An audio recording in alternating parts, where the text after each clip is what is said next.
Salut, ici Cédric. Alors je continue cette série sur l'abondance, sur la loi de la création, sur comment manifester ce qu'on veut, avec une nouvelle assez énorme. Je dois dire que le timing est assez incroyable puisque ça fait quelques jours que j'ai commencé à tourner cette série de vidéos sur ce sujet-là. Et il se trouve qu'il y a un scientifique que je suis de très près, il s'appelle Philippe Guillemant, c'est un physicien, un ingénieur, un directeur de recherche au CNRS de Marseille. Et en fait, Philippe travaille depuis très longtemps avec les outils de la physique quantique sur les notions du futur et notamment sur ce qu'il appelle les phénomènes d'acausalité, c'est-à-dire ce qui n'est pas causal, c'est-à-dire ce qui n'est pas ce qui est en dehors de la chaîne des causes et des conséquences, autrement dit, les fameux hasards et les choses qui peuvent arriver dans notre vie sans qu'on les ait créés, sans qu'il y ait de lien direct par une chaîne de cause à effet qui puisse remonter jusqu'à nous. C'est clairement une autre façon de dire manifester ce qu'on veut, la loi de l'attraction, tout ça. Tu as déjà compris que la loi de l'attraction n'est pas du tout une loi qui existe.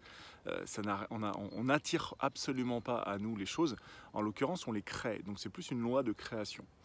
Et hier, samedi 10 avril 2021, Philippe Guillemant publie sur son compte Facebook un Eureka. Alors un Eureka, il n'y en a pas 12 dans une vie, hein. Il y en a 2, 3, 4 peut-être pour les gens qui vont vraiment tilter, ou alors c'est Léonard de Vinci, quoi, tu vois.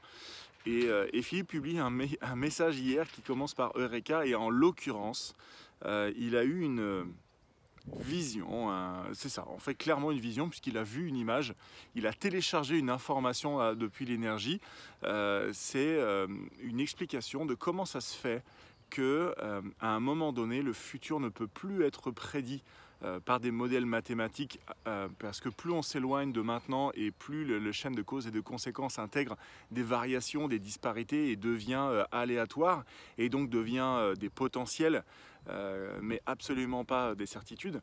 Et comment est-ce qu'on fait pour interagir avec cette phase du futur qui est donc non prédictible? Et en l'occurrence, je te la fais court, hein, parce que je réexpliquerai ça lors de la conférence, exactement quels sont ces mots et ce qu'il a démontré, enfin ce qu'il a compris et maintenant il n'a plus qu'à le démontrer, c'est le fait que en fait, ça soit vraiment tes émotions qui vont transporter... non, pardon, tes émotions vont imprimer dans l'énergie de la vie une information. Alors quand je parle de l'énergie de la vie, hein, je parle de la matière à l'échelle de Planck, hein, je parle de la théorie des cordes, de la théorie des boucles et tout ça, hein. Donc on est vraiment sur de la physique à la plus petite échelle que l'on puisse même conceptualiser. Et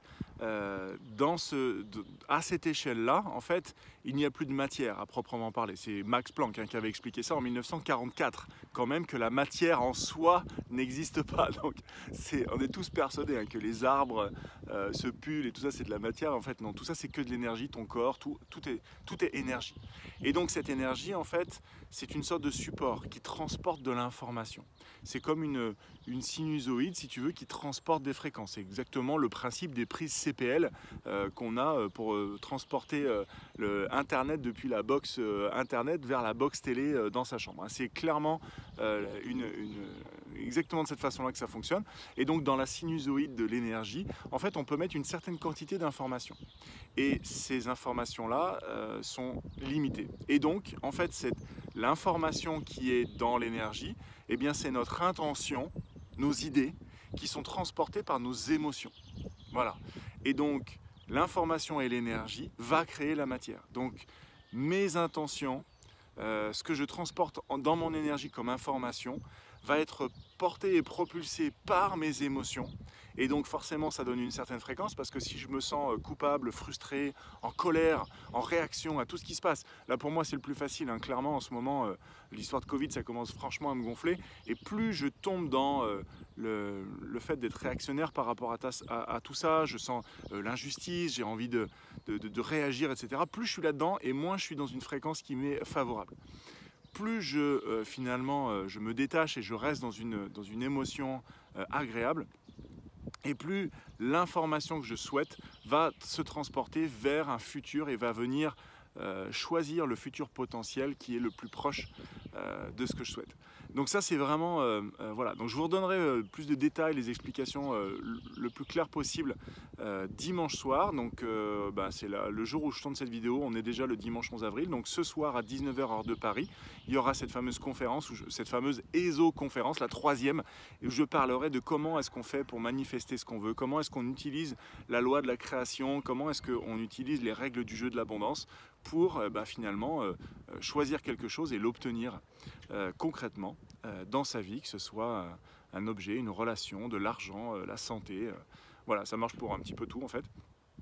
Clairement, je le vois avec mes clients, il n'y a pas de limite dans les thématiques. Donc je vous expliquerai tout ça dimanche 11 avril 19h heure de Paris, donc ça donne 13h au Québec.